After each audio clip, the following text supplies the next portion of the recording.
That changes everything, and you can see what we were talking about, how widespread the debris field is.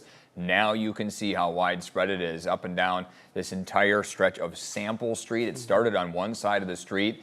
The airplane that crashed, it had multiple fatalities on it, is where that triangle is right there, and there's two different scenes. With the parts that are strewn across the road there. On the left side of your screen is where that plane initially crashed into that home, 10297 Sample Street. And then that plane kind of came down and it crashed into several vehicles, and then a river of fire from the jet fuel lit up every single car that was on one side of that street, even around the side to the other side.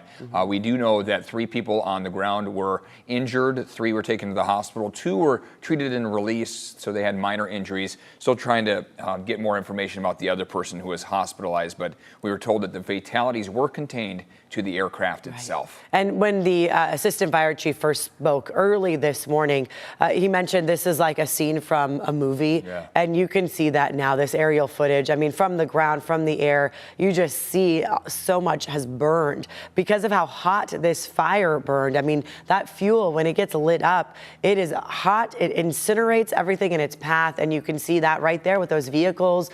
So much is melted. The plastic trash bins that were out melted into nothing now. The glass shattered. These vehicles were not parked there overnight. They were parked on both sides of the street, and they got tossed into the middle of the road. So much of this plane obviously now destroyed. We can hardly tell what parts are part of the plane, what's part of the vehicle. And, you know, this aerial video right here really does give you that perspective that it's not just limited to this corner where it first crashed. We're seeing the back of that house. You see there's a playground there. Children lived in that house. That vantage point you just saw there is where the plane came in. It nicked to the side of that house, and I say nicked, but I mean it destroyed, you know, the half of that house, and then it found its way onto the street where it crashed into the top portion of the road there. All those cars were either destroyed by the impact of the plane crash itself or by the jet fuel that spewed down the side on the gutter there.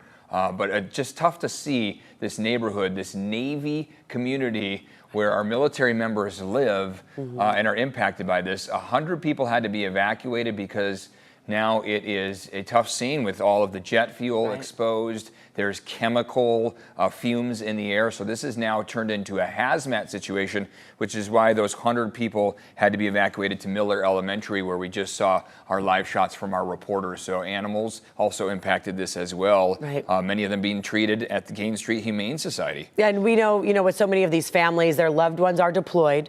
They're likely getting word of this tragedy that happened on their street. And, for a lot of these parents on their own with multiple kids having to figure out where to go, schools are closed in that area. Hancock Elementary, I want to point out, is off of Taussig, which is just a few blocks away from this crash site. So think about that. So many of these families with multiple children walk to school, to Hancock Elementary every day. That school obviously closed today. Now, many of them, if they have cars, were able to go over to Miller Elementary, but likely friends, family, loved ones are coming to take them to where they need to go because so many people lost their vehicles in this, their way to get to school, to get to work.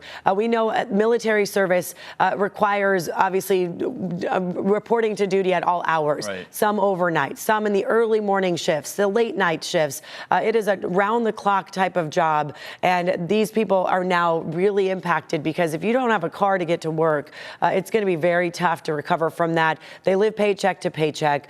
They're now relying on the services at Miller Elementary for childcare for so many parents who now have to go to work still. Also, the food, the diapers you saw all lined up at the school because they're going to need a lot of help now until they can get back home and resume some sort of normalcy. We do know that this airplane was registered out of the Midwest, out of Wichita. It was on its way from Wichita to our field here, Montgomery Field.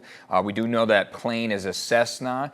It's a Cessna Citation, a dual-engine business plane. Holds up to 8 to 10 people, but we don't know how many were on it. We know there were at least 2 people killed on board that flight. And one of the chopper shots at the center of the street it looked like you could see one of the wings, which is a shot I hadn't seen yet. But there's not much left of that plane, basically disintegrated there. There's some crime scene tape up, and there are some tarps that are down right now. So we do want to send our condolences to the people who are on board that, and also all of those who are impacted by this. Our military community, which we love so much here, we're a military town.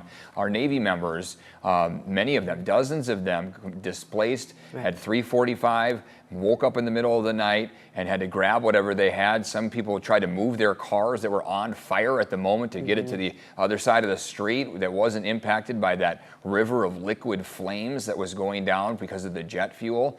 We've seen some incredible images from home Ring doorbell cameras where there were pops and there were explosions, and then there were pieces of debris that had flown into other parts of people's neighborhoods and yards, and people were running out with their fire extinguishers trying to extinguish the flames while they're grabbing their family members and loved ones and trying to get out of harm's way. The good news is we have a credible response. You already saw all those tents up at Miller Elementary. People are helping out our military members right now and their families, many still in their pajamas after this tough wake-up call they got this morning in this Tierra Santa neighborhood. Yeah, now we are almost over 6 hours after that crash site. And, you know, for so many people to not be allowed home for this long, they're wondering when they can get back. Some of the homes that were not directly impacted, they're going to eventually let people back. But for now, they do need to block off this entire area. As the chopper view is pulling out, you can see on the top left, that's Hancock Elementary School. That's how close the school is to where this happened. There's Santo Road in the middle of your screen, the canyon there. So we are